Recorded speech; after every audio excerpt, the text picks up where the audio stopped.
හදමුද රසම රස කස්ටඩ් පුඩින් එකක්. ඔන්න හරිම ලේසියෙන් ඉක්මනින්ම කාටවත් වරදින්නේ නැතුව හදාගන්න පුළුවන් මේ විදිහට හැදුවොත්. ඉතින් ඔයාලා try කරලා බලන්න. මුලින්ම fresh milk මිලිලිටර් 500ක් අරගෙන මෙන්න මේ විදිහට වාචනයකට දාගන්න.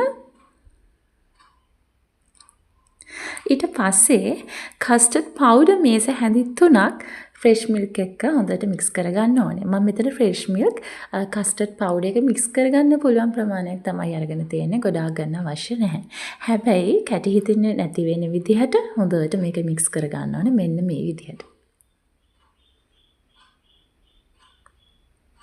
හරි ඊට පස්සේ ඔන්න මම ලිප ඔන් කරගත්තා. ලිප ඔන් කරගෙන මම මෙතෙන්ට සීනි මේස හැඳි 4ක් එකතු කරගත්තා. ඉතින් ඔයාලට පුළුවන් ඔයාලට පැණි රස මදි කියලා හිතනවා නම් සීනි මේස හැඳි 5ක් විතර එකතු කරගන්න. ඉතින් මම නම් සීනි මේස හැඳි 4ක් තමයි එකතු කරේ. මොකද මට ගොඩාක් පැණි රස අවශ්‍ය නැති නිසා.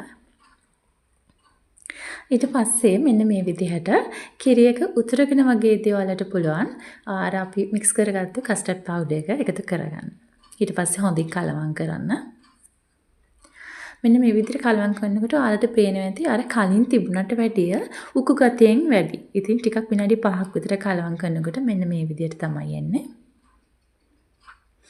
ඔයාලට මේ වෙලාවේදී පුළුවන් වැනිලා, ප්ලම්ස් ආමන්ඩ් වගේ ඕනම දෙයක් ඔයාලට එකතු කරගන්න පුළුවන්. මම වැනිලා එකතු කරේ නැහැ.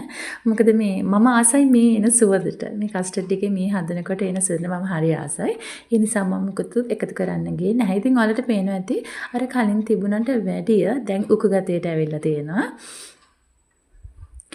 දැන් මේ තියෙන්නේ මම ලිප් ඔෆ් කරගන්න ඔන්න මෙන්න තියලා තමයි මෙතන මේ බලන්න කොහොමද උකු ගතියට ඇවිල්ලා තියෙන්නේ කියලා.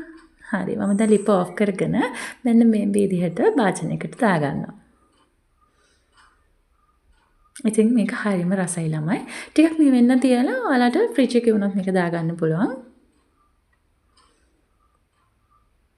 ඉතින් ඔයාලත් හදලා බලන්න. හරිම රසයි.